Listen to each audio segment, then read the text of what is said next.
Assimilation policy. The term assimilation means similar to. The French used this term to refer to a system of administration that aimed at creating French black Africans among the West Africans who would be French citizens. The French wanted the French black Africans to enjoy the same status and privileges or suffer penalties like any French citizen in France. The assimilation policy was first used in Indochina and Algeria and later introduced in the four communes of Senegal, Gary, Saint Louis, Rufisque and Dakar in 1854 and spread to other French colonies in Africa. The assimilation policy proved to be successful when it was applied in Morocco. In Senegal, the assimilation policy was introduced by Louis, a French governor, between 1854 and 1865. The reasons or motives for the application of assimilation policy. The assimilation policy made European countries that employed the policy in their colonies to consider their culture and civilization as superior to those of the colonized people, Africans. The French believed that their culture was the best in the world, and that they had enlightened their colonies with their rich heritage of civilization. Characteristics of assimilation policy. The system of assimilation that was used by the French in administering their colonies had various features. 1. The French regarded their colonies as their overseas provinces, thus the colonies were closely attached to France. 2. African citizens within the French colonies enjoyed the privileges and rights that were given to any French citizen in the metropolis. 3. The African colonies under the French rule were represented in the French lower house of parliament.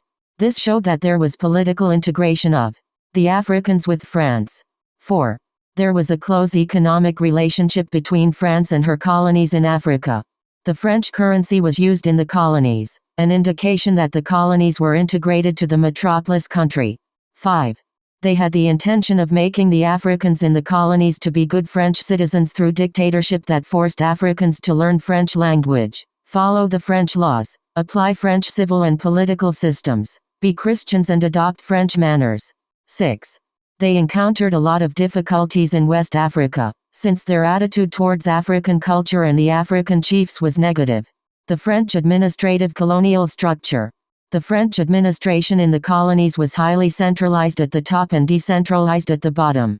This was because the French believed in equality, fraternity and liberty, which was acquired from the French Revolution. Additionally, the French believed in uniformity. Therefore, the Federation of French West Africa that consisted of 8 colonies were all governed from Dakar, Senegal, and was kept under a French governor-general who was answerable to the French Minister of Colonies in Paris. Below the governor-general were lieutenant governors who were in charge of the constituent colonies. Furthermore, each colony was divided into 4 provinces, circles, headed by a commander de cercle. The circle was further divided into small districts which were assigned to a chief de subdivision. The African chiefs were under the chef de subdivisions. However, many of the French colonial officials were military officers who were just offered senior administrative posts because of their contribution during the colonial conquest. Some were lacking adequate education standards, hence they failed to administer the colonies appropriately and turned to dictatorship rule. Moreover, the harsh military rule was necessitated by the fact that France considered her colonies as her overseas provinces, replacement for Alsace and Lorraine that she lost to Germany. Each province chose a deputy to the French Chamber of Deputies in Paris, lower house of parliament in France. Apart from the 4 communes in Senegal, Dakar, St. Louis, Gary and Rufisque, other communes were left under the leadership of local African chiefs. These were chefs de canton who were equivalent to the paramount chiefs used by the British. They were successors of pre-colonial chiefs. Others were chefs de village who were the village headmen. The village headmen, chefs de village, were traditional community heads. They were assigned to oversee the maintenance of law and order in their area, collect tax and check on the maintenance of public works in their area. Furthermore, they had to organize relief to people in their area during disasters and invasions. These were ordinary people who had outstanding ability that made the French officials to appoint them to be chiefs of their locations. The chef de canton performed the following duties. A. Provided the French government with Africans who were fit to be recruited into the army. B. Kept records of taxpayers in his location, canton. C. Mobilized the Africans, forced labor, to participate in public works on behalf of the French government officials. Reasons for introducing assimilation policy in Senegal. Some of the reasons for introducing the assimilation policy in Senegal were: 1. The 4 communes of Senegal consisted of 90% of mulattoes who emerged over the establishment of St. Louis in 1659, a trading post where many French traders, male intermingled with African women. This led to the creation of light-skinned population, mulatto. Moreover, the mulattoes could be identified more with the French culture than that of the Africans, thus it was easy for the French to assimilate them. 2. The Africans in the 4 communes Gary, Dakar, St. Louis and Rufisque were quite familiar with the white traders in their communes, thus it was easy for them to adapt with the assimilation system. 3. The 4 communes of Senegal had a high percentage of converted Christians. It was easy to accept the assimilation policy applied by the French government in their country. However, other Africans who lived in other provinces apart from the 4 communes could be turned into French citizens if they could read and write the French language, show loyalty to the French government and had worked several years as a civil servant in the government of France. Weaknesses and impact of assimilation policy. Due to the constraints they encountered, the French were forced to loosen their ties by initiating another form of ruling system known as association. The major reason for the French to drop the assimilation policy of administration was that the policy proved quite impractical because it could not make an African a French citizen. It managed to change the person mentally and morally, but the person remained inferior because he remained a black man who could not even be accepted by fellow Africans who were not assimilated and would neither be accepted in the European world. On the other hand, association gave freedom to the Africans in the colonies to develop in their chiefdoms using their own culture. The assimilation system proved to be too expensive. As the French kept on expanding their territory in Africa, it was a burden to assimilate more of the African inhabitants since the French government could not incur more costs for building more social facilities such as schools, hospitals, churches and many more. Thus, the assimilation system found itself in a dilemma.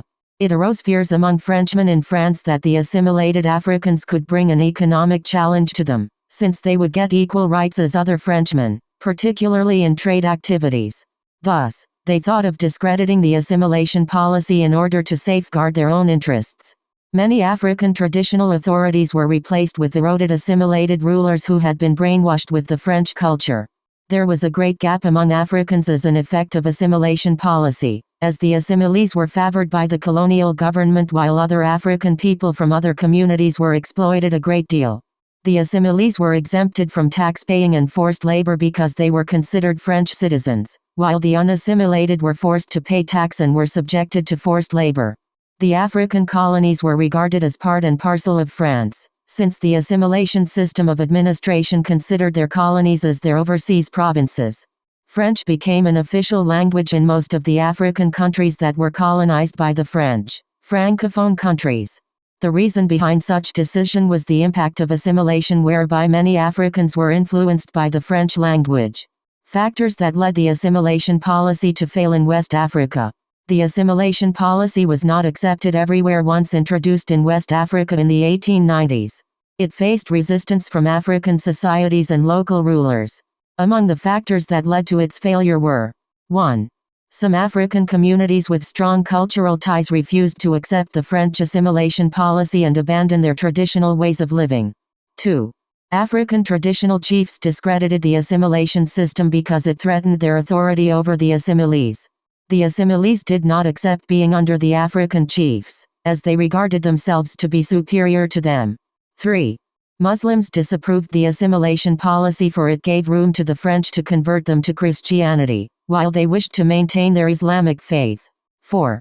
The spread of Islamic religion in the West African communes became an obstacle to the spread of assimilation system, since the system encouraged people to be converted to Christianity. 5. Africans were not interested to participate in the political affairs of France. The similarities between direct rule and assimilation policy. The following were some of the similarities between direct rule and assimilation policy. 1. Both the colonial systems of administration used European officials at the higher administrative positions in their colonies. 2. Both colonial systems of administration ensured that Africans were subjected to colonial laws that exploited Africans through tax payment and forced labor, and deprived Africans of the right to vote. 3. Both colonial systems of administration created positions of chiefs in areas that had no central authorities.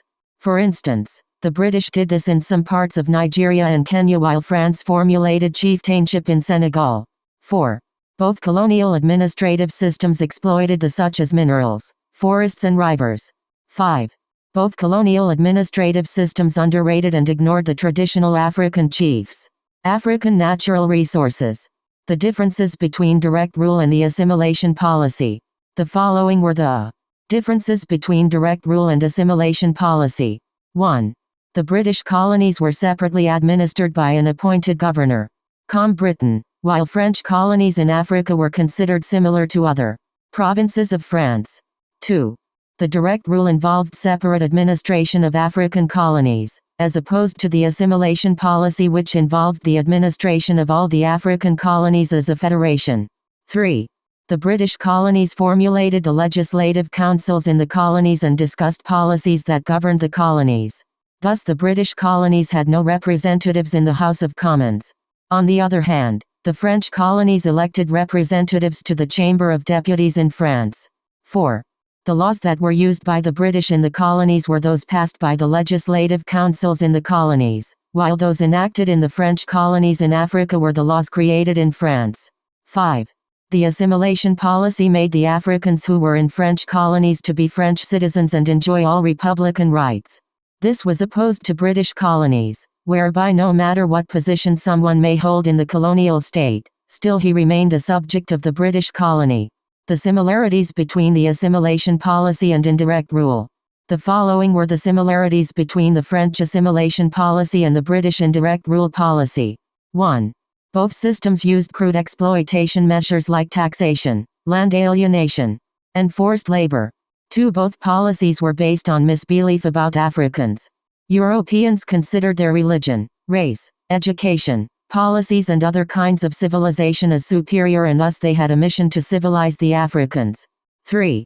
In both systems, the African chiefs were used as a means to achieve what the colonial masters wanted. This caused the chiefs not to work for the interest of their people, nor be loyal to them, but to the Europeans. 4. Both policies maintained racial discrimination. The Europeans were favored and considered more superior than Africans. All high-ranking jobs in the government were reserved for Europeans, while Africans held the power poses of jobs in their local areas. 5. In both systems, policy-making and legislation were made by their home national assemblies and were sent to the colonies to be implemented by the governor and local authorities through the Secretary of State. 6. The laws which were enforced in both systems originated from their home government judicial systems. This means that the systems ignored the traditional institutions and the laws made by them. The differences between the assimilation policy and indirect rule. The following were the differences between the assimilation policy and the indirect rule policy. 1. The French used a centralized rule in her colonies. All French colonies had their headquarters in Dakar, Senegal, and the Governor-General was the one who administered all the colonies. The entire system of administration was appointed by leaders from their home country, while the British administration used governors to administer colonies. Governors received the orders from the Secretary of the colony. 2. The attitude they had towards their colonies was different. The British regarded their colonies as distinct entities from their mother colonies, while the French regarded their colonies as overseas provinces. The provinces could even provide representatives to the French Parliament. In 1914, Blaise Diagne became the first African representative in the French Parliament. 3. The French assimilation policy designed Africans who were French citizens. These were granted all civil rights and favors given to French citizens. On the other hand, the British policy never gave any privilege of that nature to Africans in their colonies. 4. The British policy preserved traditional methods of selecting chiefs and local leaders. The French, on the other hand, destroyed and never respected local governments. Hence they directly chose and appointed their own African officials who were mostly not popular to the people they were ruling. 5. In the indirect system, the British allowed African chiefs to collect tax and supervise the expenditure of some funds they collected, while the French collected the taxes and spent at their own discretion. 6.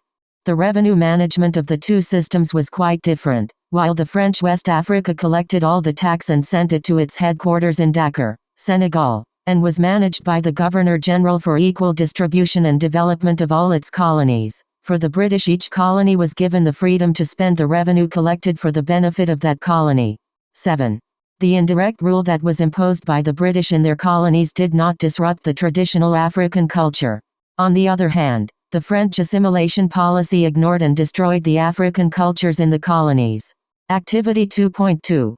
British colonial administration of indirect rule was better than the French assimilation policy. Discuss.